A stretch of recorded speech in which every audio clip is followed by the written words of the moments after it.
None of this is a call for hundreds of thousands of troops on the ground in Iran. Again, no one is talking about Iraq. The Iraq War syndrome, as I discussed last week, is broken. No one wants a gigantic American occupation of Iran. No one. But here's the problem with what Ben is saying. He's saying, well, no one's calling for, thousands of troops to be deployed. Bro, you just a year ago, 2 years ago, whatever, you were saying that Israel doesn't need America to wage war against Iran. Then in the 12-day war, you were telling us we do need America. Israel does need America. But this is just going to be a few strikes in and out. No big deal. Nothing to it. That's it. End of the game. Period. Now he's saying, I know I just said it was going to be the 12-day war, but we need to go back in. We need to go back in bigger, better, stronger, faster, you name it. We need to do much, much more. Not thousands of troops. Not thousands. Whoa. How did we get from Israel doesn't need America to wage war on Iran to, well, I'm not saying thousands of troops, maybe just Delta Force and maybe just some airstrikes and maybe just a submarine and 2 USS carrier strike groups. You see how they keep shifting the goalposts? Israel is not done. They want another war with Iran. So does the United States, by the way. The entire, defense, quote unquote, defense apparatus in the United States wants total war against Iran. The question is, what is the justification? If the justification was to take out Iran's nuclear sites, well, the U.S. would have to admit, of course, that they didn't take out the nuclear sites in the 12-day war, which Trump already claims they did. And anyone who counters that narrative is pushing fake news, right? According to Trump, even though that is the truth. They did not wipe out the Iranian nuclear program. They did not wipe out all the enriched uranium. They did not wipe out all of the nuclear sites. What about ballistic missiles? Iran has scary ballistic missiles. Iran has really terrifying ballistic missiles. Well, that kind of runs into a bad narrative as well, because what, are we going to admit that Iran has hypersonic missiles and the U.S. doesn't? That's not a good look. What, are we going to admit that Iran, are we going to sit here and act like that the United States has the capacity to take out all of Iran's underground nuclear cities, of which they probably have too many to count, and they're massive. They are miles and miles long, each of them, filled with thousands of these missiles? We're going to sit here and act like we're going to do that? I mean, that would be a pretty long war, right? No. The goal of these Mossad riots, which were very well armed, were funded by foreign operators, the CIA and Mossad, were supposed to fail. They were supposed to fail, and they were supposed to invite a brutal crackdown from the Iranian government. You arm them, you give them some weapons, you make sure they can't succeed. That way, you have the justification to go to Donald Trump and say, Trump, look at these Iranians. They want freedom. They were trying so hard for their freedom. They're really putting their lives on the line.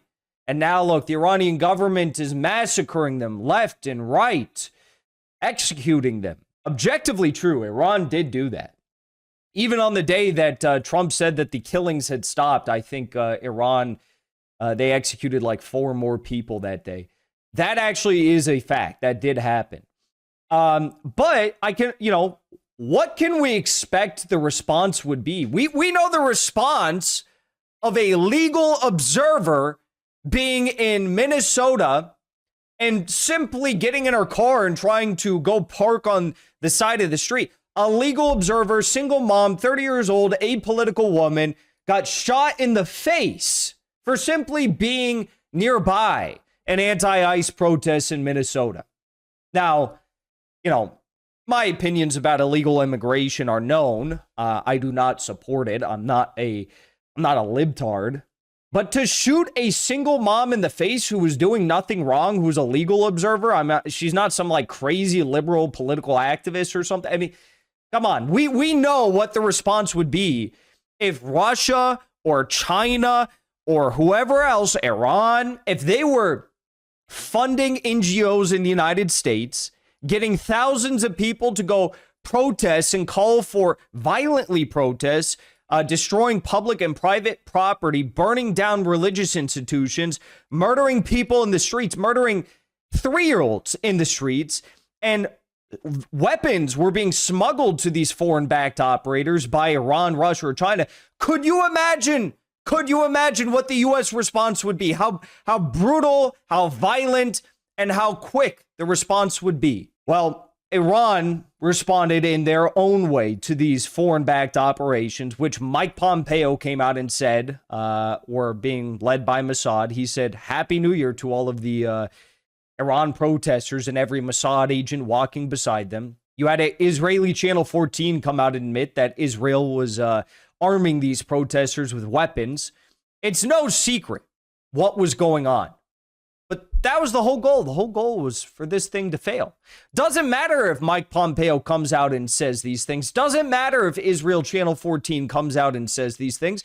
Because if the Iranian government knows that this is a foreign-backed regime change op, it's going to invite an even more brutal crackdown. There will be no leniency. There will be no clemency for these protesters. No one is getting let off the hook.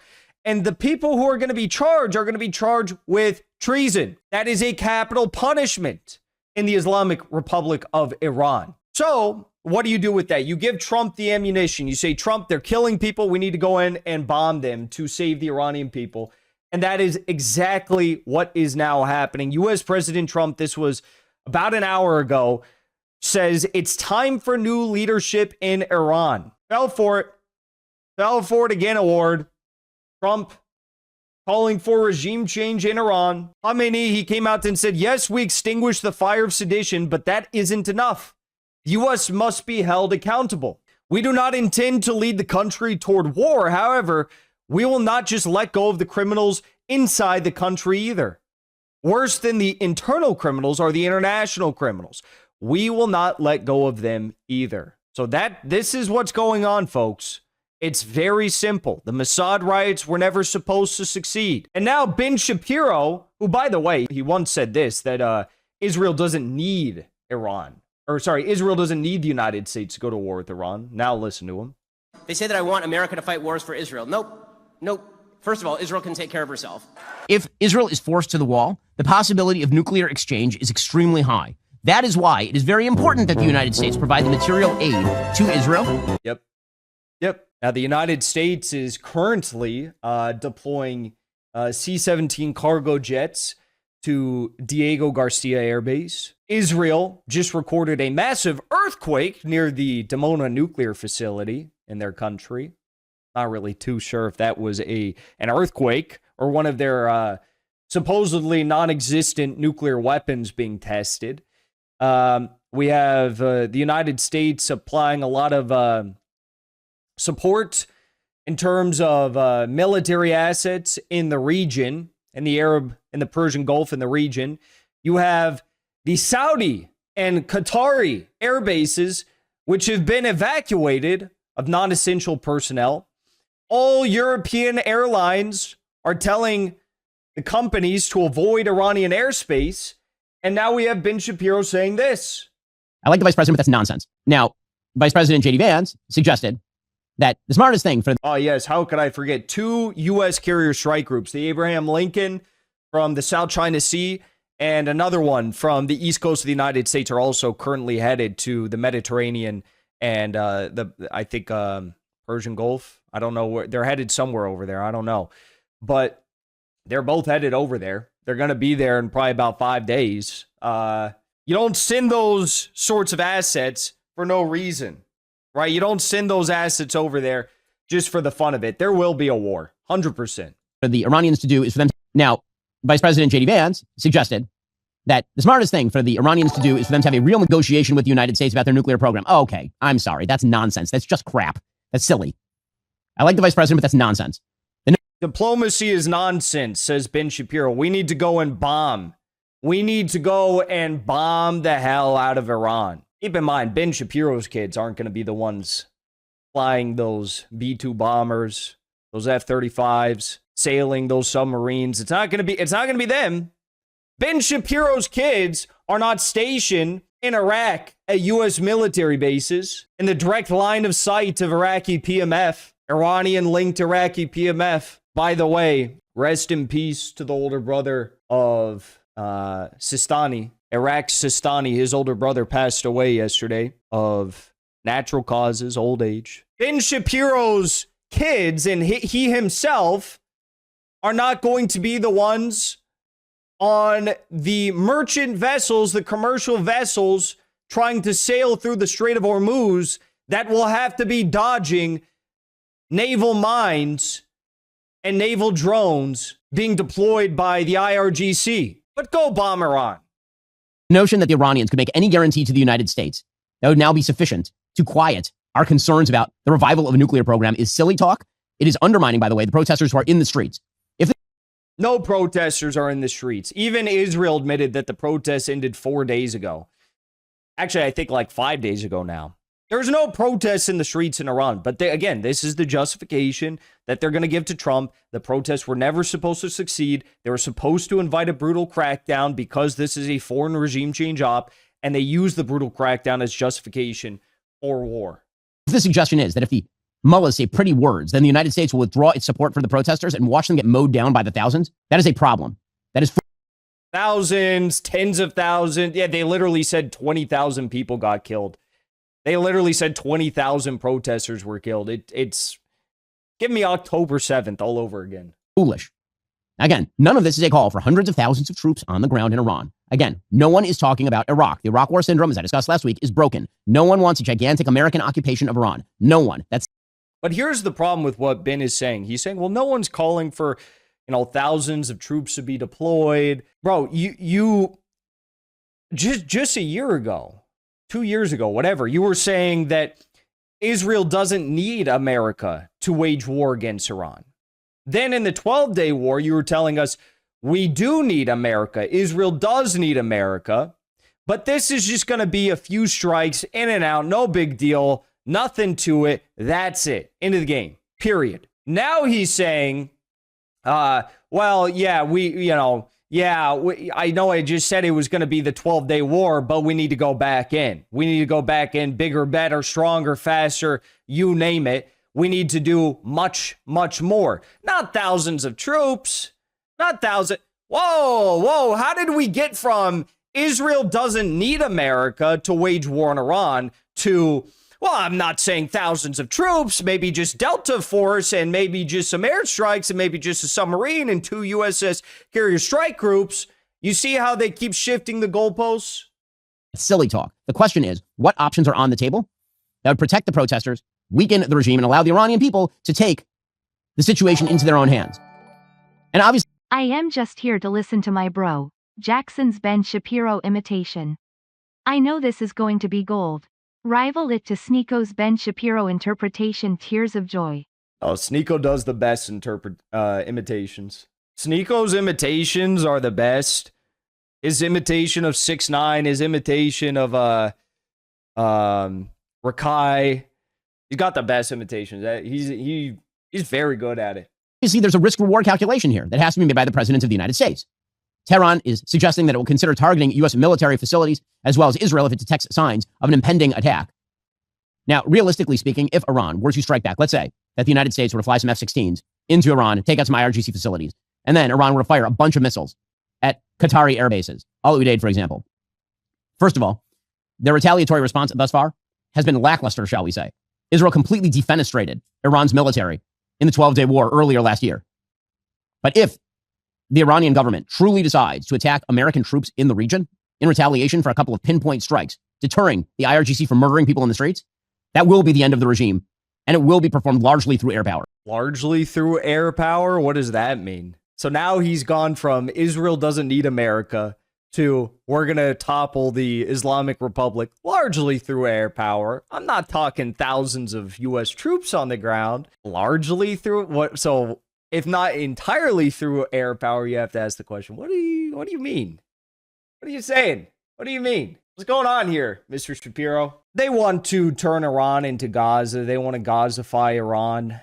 It is, it's horrifying, but it is the truth. That is what they want to do. And that's not all. He keeps saying that they need to reject diplomacy. That is the, clear sign of a very stable person. Reject diplomacy when you have a reformist government Iran who each and every day is coming out and saying that oh, we want to negotiate, we want diplomacy. Yeah, reject that and just start bombing them. So normal, so stable. According to the Wall Street Journal, the White House is weighing Iran's nuclear talks offer. This seems foolish to me. We're weighing diplomacy. We're weighing diplomacy, and we're not just bombing the shit out of their civilians. This seems extremely foolish to me. What exactly is it that Tehran would offer that would be in any way credible?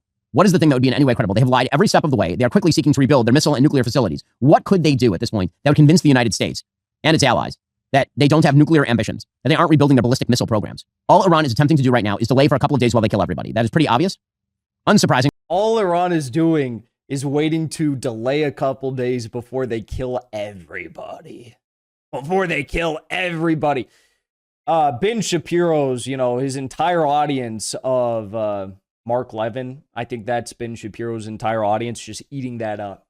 Just eating that up. They're gonna kill everybody. The truth is that this is U.S. policy. The truth is it is U.S. policy. You see what Europe is doing to Russia? That is U.S. policy. You see what the Philippines and Japan are doing to China? That is U.S. policy. We need to dispel of this notion that, there are just independent actors all across the world who are not answering to a primarily U.S.-based class of what is effectively global finance capital, primarily based in the U.S., though.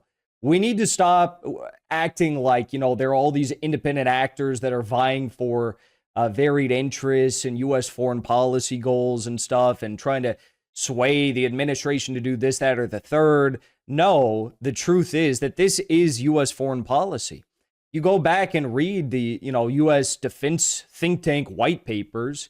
They talk about the fact that, of course, the goal is war, regime change in Iran, but the U.S. doesn't want to take the blow for it. They want Israel to take the blow for it. Even Netanyahu's come out and said that. Why is that? Because the Iranian defensive plan in a potential war is entirely, almost entirely based at the United States, striking U.S. assets, oil assets in the Persian Gulf, shutting down the Strait of Hormuz, and targeting U.S. military bases in the region. What you saw in the 12-day war, I mean, that's not Iran's war plan. That's like a side quest for the IRGC. Their real plan for decades and decades has been built up to target U.S. assets. That is the plan. Because everyone knows in Iran that whatever happens to them, it's happening to them with the express consent, with the vital support of the United States. If it wasn't for the United States, it would not be happening. It's just the truth. There is some conflict inside, according to the Wall Street Journal, the top echelons of the administration. President Trump is leaning toward authorizing fresh military strikes because his instincts are excellent when it comes to the Middle East, as he has proved over and over again. The Abraham Accords and the 12-day war and the end of the Gaza war being excellent examples.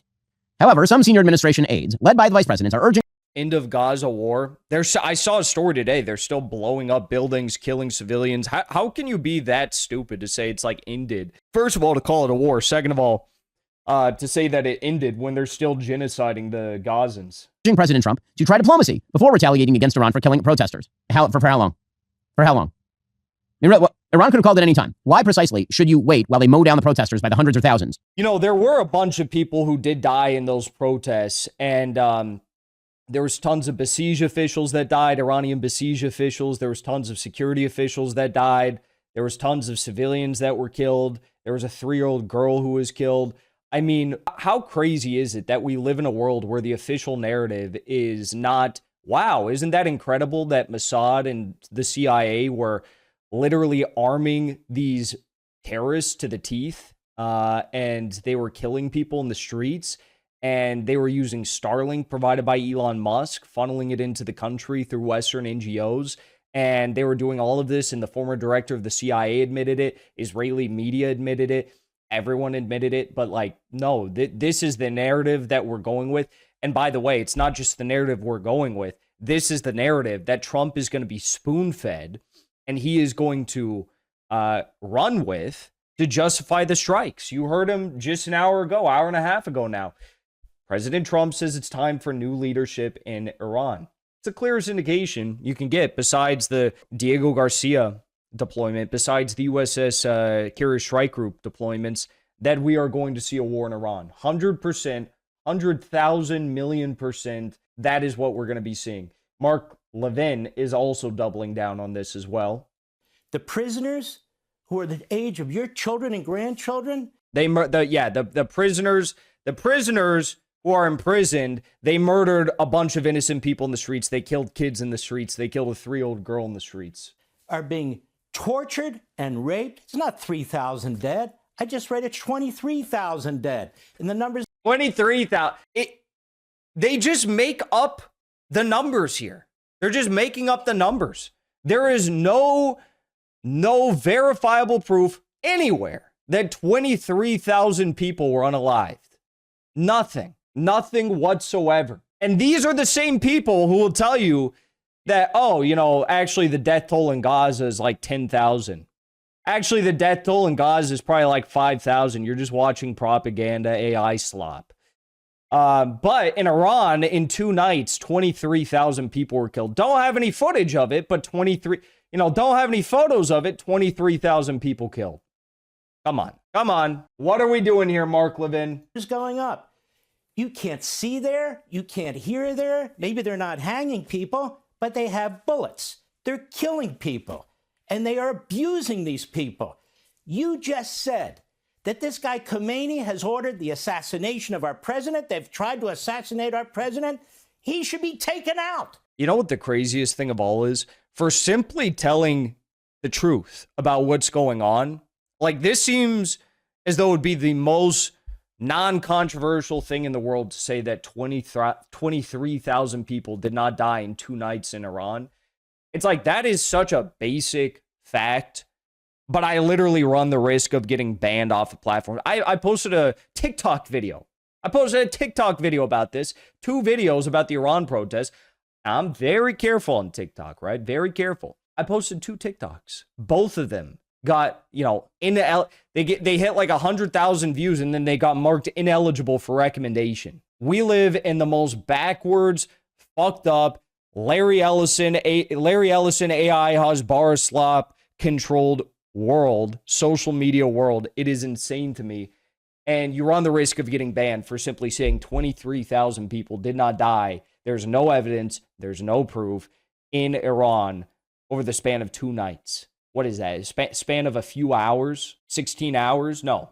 23,000 people did not die. It's incredible I have to even come out and say this is what it is, Before you leave, I want to say thank you for the support, because after 2 years of being banned, we are finally back home on YouTube. So be sure to subscribe to our channel and also join as a member on our channel using the link at the top of the description. I rely on the generous support of viewers like yourself to get the truth out to as many people as possible. You can also support the show on Locals or Give Sin Go. The mainstream media and the powers that be are never going to stop attacking us for bringing the truth to as many people as we do. Thank you so much for your support.